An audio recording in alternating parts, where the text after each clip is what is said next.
Salut les amis et bienvenue dans les news. Je suis en train de tester l'engin du futur, un nouveau mode de déplacement écologique et hyper rapide. Ouais, c'est pas encore tout à fait au point, hein. C'est ce qu'on pourrait se dire en voyant le prototype de l'Urban Loop. Ce projet de transport public écologique a été réalisé par des élèves ingénieurs d'une école de Nancy en France. Leur idée, qu'il y ait moins de voitures dans le centre des villes. Ces véhicules électriques devraient se déplacer sur des rails dans un tube transparent, à une moyenne de 60 km/h et seraient entièrement automatisés. Ces élèves aimeraient même équiper certains sites des Jeux Olympiques de Paris en 2024. 2024 ? Ouf, on a le temps, hein. Bon, pendant qu'on les laisse travailler, nous, on découvre nos 3 mots du jour. 3 mots pour faire les malins dans la cour de récré. Depuis ce matin, certaines classes ressemblent à ça, ou encore à ça. Non mais, va falloir ranger là un peu quand même, hein. Et oui, pour 3 jours au moins, l'école va se faire à la maison pour tous les élèves du secondaire. L'objectif, freiner les contaminations de celui dont on ne peut plus prononcer le nom. Le coronavirus, pour ceux qui n'auraient pas compris. Même si ce n'est que 3 jours avant les congés d'automne, c'est un sacré bouleversement pour tout le monde. Les parents, les profs et les élèves évidemment. Il va falloir utiliser son ordi pour suivre les cours et recevoir ses devoirs. Ce qui n'est pas toujours aussi simple que ça. Ah bah oui, car tout le monde n'a pas la chance d'avoir Internet à la maison. Dans cette école, par exemple, un élève sur 3 n'a pas d'ordi. C'est compliqué, on n'arrivait pas à gérer. De temps en temps, je rendais mes travaux un peu en retard et c'était embêtant parce que ça peut me conduire à l'échec. Oui, ne pas avoir d'ordi, ça veut dire que tous n'ont pas les mêmes chances de bien apprendre. Et ça, c'est injuste. École à la maison était l'un de nos mots du jour.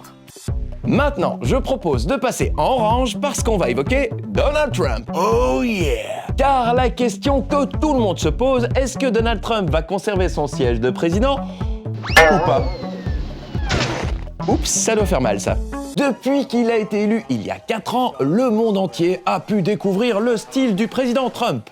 Un style très spécial parce qu'il a quand même multiplié les déclarations débiles. Et puis je vois le désinfectant qui neutralise le virus en 1 minute. 1 minute. Pourrait-on faire quelque chose comme ça?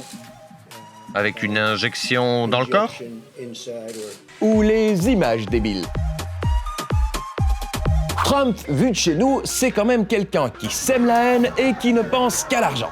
Mais s'il a l'air aussi horrible, pourquoi est-ce qu'il pourrait être réélu? Pourquoi? Oui, pourquoi? D'abord parce qu'il avait promis qu'avec lui ce serait différent. Et de ce point de vue-là, le pari est gagné. Je connais très peu de gens dans la rue qui vous diraient que Trump c'est d'une banalité, c'est un homme politique parmi les autres.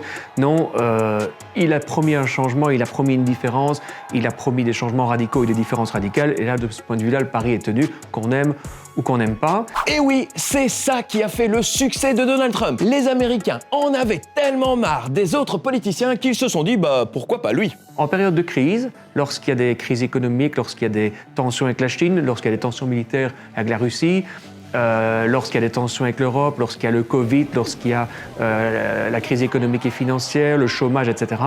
Avoir un homme autoritaire qui fait peur et qui prend des décisions fortes, ça rassure, même si, encore une fois, on peut ne pas aimer cette décision autoritaire. Alors jusqu'ici, Donald Trump n'est pas donné gagnant dans les sondages. Mais notre homme est le roi des surprises. Voilà pourquoi notez Trump dans notre liste des mots du jour. On va donc passer au mot suivant. Quoi? Qu'est-ce qu'elle a ma tête? Ça, 3 fois rien. Je me suis dit que je ferais un excellent dessin animé parce que le 28 septembre, c'est la journée mondiale du film d'animation. Ah! Pourquoi cette date? Eh bien parce que la première projection d'un dessin animé s'est déroulée le 28 octobre 1892. Ce film s'appelle Pauvre Pierrot, il a été créé par Émile Reynaud. On est loin du dernier Pixar, mais pour l'époque, c'était une révolution. Mais toi, est-ce que tu regardes encore les films d'animation? Ou est-ce que tu préfères des films en live avec des acteurs? C'est la question qu'on a posée à notre classe news de l'école Henri Launay à Anse. Moi, je préfère les films d'animation parce qu'il y a plus d'action, il y a plus de choses, il y a des choses tristes, il y a plein d'émotions. C'est trop bien, quoi, c'est stylé. Moi, j'aime bien qu'est-ce qui est vrai et que c'est vraiment réalité. On met parfois du faux sang pour faire que c'est du vrai sang. Par exemple, les Dents de Vampire, c'est fou. Tandis que dans les films d'animé, c'est quasiment que pour les enfants. Il y a des films d'animation que je préfère dedans, il y en a. C'est un peu des deux, parce que, par exemple, il y avait un film qui s'appelle Le Voyage de Rocky que j'avais regardé une fois. Et il était bien parce qu'en fait, il était mignon et il est triste. Et il y a aussi des autres films que j'avais regardés, que c'était avec des vraies personnes que j'aimais bien. Les films avec des vraies personnes, j'aime bien comme Star Wars. J'aime bien beaucoup le Schtroumpf parce que sont beaucoup drôles. Moi, j'aime des films qui font de la bagarre. Et avec les pistolets aussi. Pour moi, j'aime regarder des vraies bagarres. Les films, j'aime pas trop, sauf ceux qui sont drôles. Quand c'est pas des films réels, eh ben, on a moins peur. Ah, je vois qu'il y en a pour tous les goûts. Moi, ce que je préfère dans les films d'animation, ce sont les voix. Films d'animation était l'un des mots du jour. Oh oui. Et voilà les amis, c'est déjà la fin de cette vidéo, mais likez-la, commentez-la et abonnez-vous pour être tenus au courant des suivantes. Ciao!